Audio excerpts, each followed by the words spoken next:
How to customize your YouTube channel step by step. This beginner tutorial shows you the essential steps to personalize your channel. First, open the YouTube app on your Android device and tap on your profile picture. Next, tap on Your Channel to access your channel page.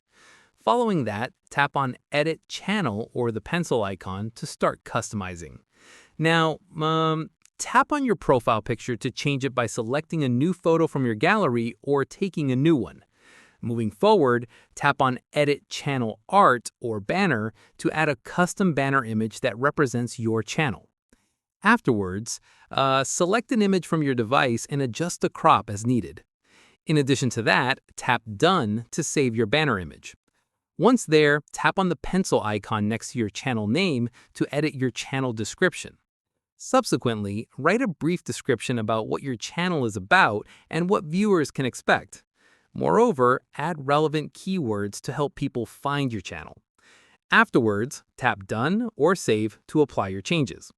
Then, your customized YouTube channel is now ready with your profile picture, banner, and description. And that's it. If this beginner customization guide helped you set up your YouTube channel, drop a like, subscribe for more YouTube starter tutorials, and hit the bell icon for updates. See you in the next one.